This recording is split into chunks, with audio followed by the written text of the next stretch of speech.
International Relations and Cooperation Minister Ronald Lamola says Pretoria will continue to engage Washington to discuss the tariff issue. He says this also gives South Africa an opportunity to diversify its trading partners.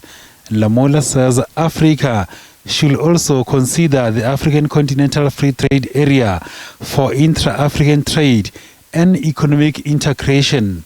We have got almost the majority of the mineral resources that the world needs as a continent that must be beneficiated at source. And we have got the responsibility to ensure that this period of artificial intelligence and green economies and so forth does not leave Africa behind.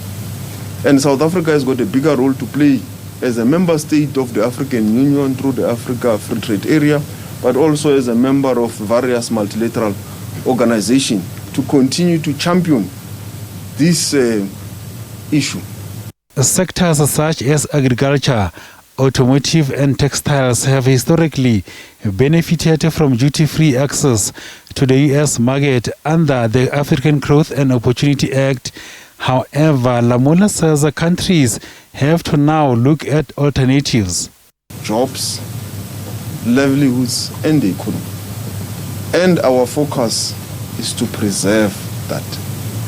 And in this case is to continue with this mutual beneficial relationship with the U.S.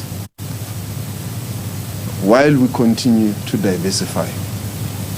International trade law and compliance expert Kolofelo Kugler says many countries affected by these tariffs can use different platforms to navigate the new U.S. policy.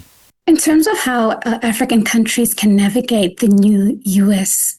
tariffs effectively, I think that African countries can actually pursue a multi-pronged strategy.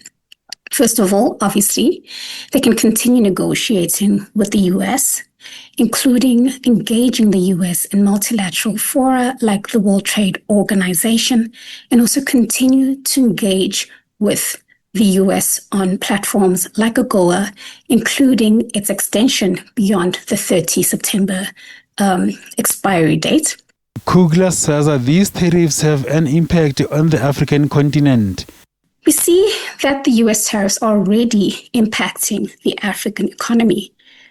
These range from a baseline of 10% to as high as 30% for countries like South Africa, like Algeria, and like Libya.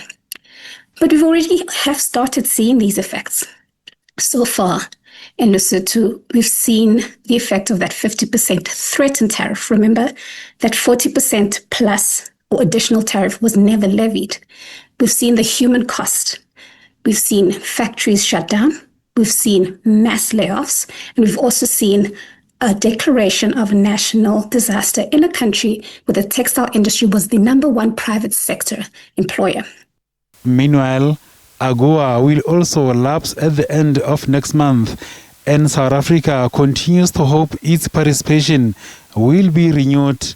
Ditaba Tsotetsi, SABC News, Johannesburg.